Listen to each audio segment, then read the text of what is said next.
As I went down to the river to pray, studying about that good old way, and who shall wear the starry crown? Good Lord, show me the way.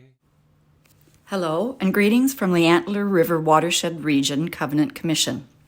We hope that everyone has had a safe and happy and healthy 6 months since we last gathered together.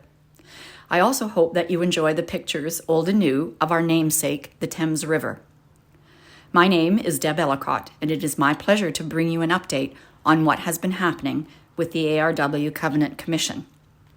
Like the river, the Covenant Commission hopes to help you stay connected and find your pathway. Although we continue to have restrictions on how we do business, the Commission has continued its work through the marvel of technology. It has allowed us to stay in touch and reach out to support congregations as they move forward in their own stories.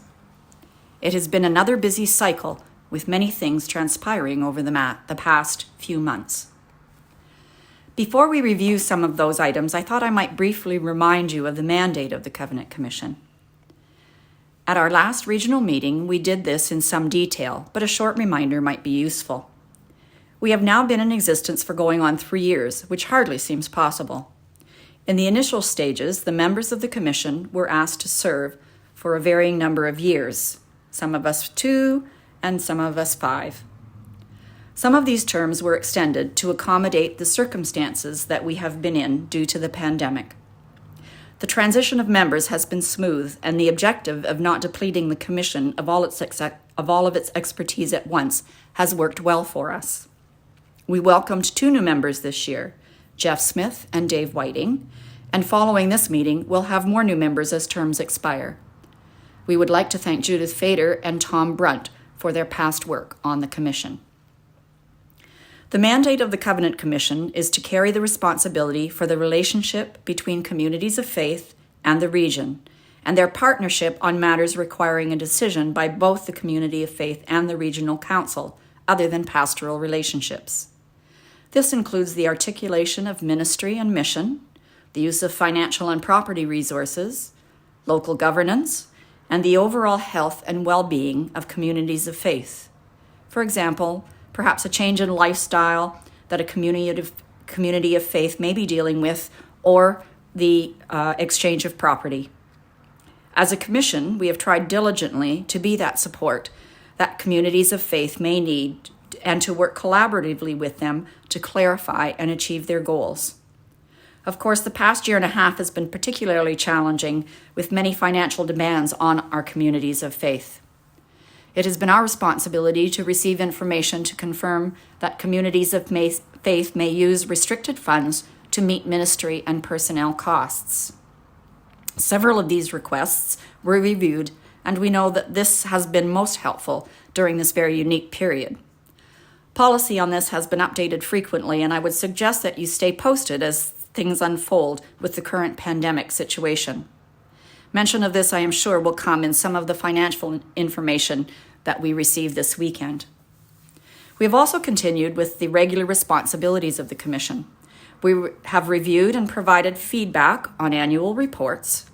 The suggestions that we make for these reports have been done in an effort to ensure that communities of faith meet the requirements as outlined by the United Church. In doing so, we hope that this allows congregations to be able to move forward when this information may be required in perhaps making a change or taking a next step in their journey of faith. We've also received several community of faith profiles. These come to us for a variety of reasons. One of the most important is to help a community of faith clarify and articulate its needs. These are quite comprehensive reflections of a congregation, and we encourage everyone to complete one. It certainly causes a community of faith to look deeply into what they have and what they want and what they need. We often receive and review these for approval for a community of faith to move forward in calling new ministry personnel.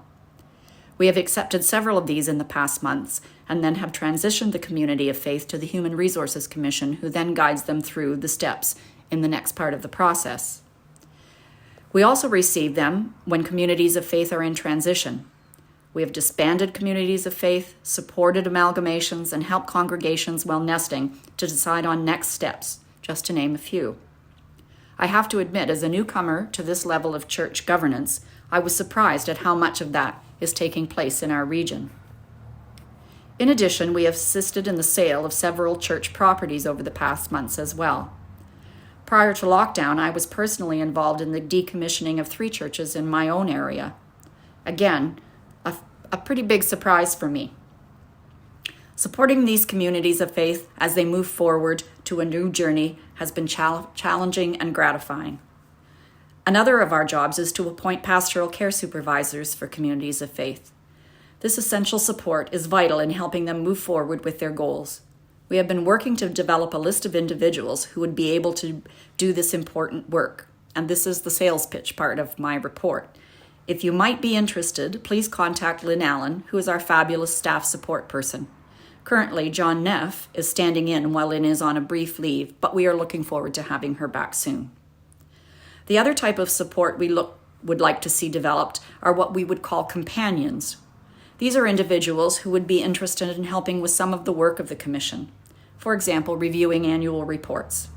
Given the number of communities of faith we have, this can be a bit overwhelming, and any support to the committee would be most helpful. I mentioned earlier our staff support and would like to thank Lynn Allen as well as Pratima Kukadia Kinting, who keeps us connected and in order.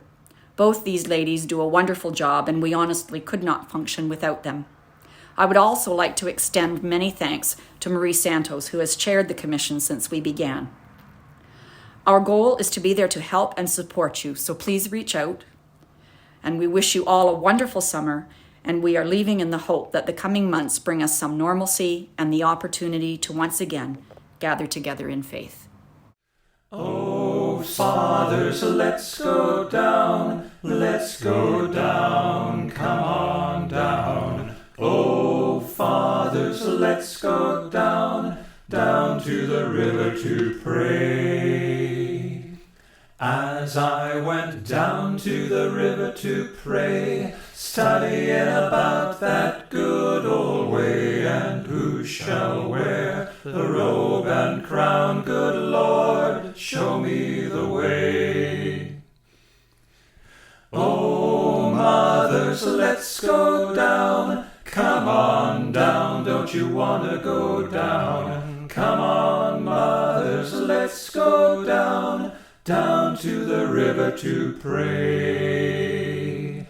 As I went down to the river to pray, studying about that good old way, and who shall wear the starry crown, good Lord, show me the way. Oh, sinners, let's go down,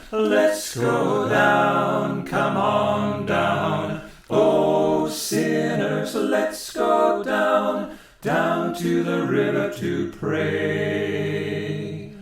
As I went down to the river to pray, studying about that good old way, and who shall wear the starry crown, good Lord, show me the way.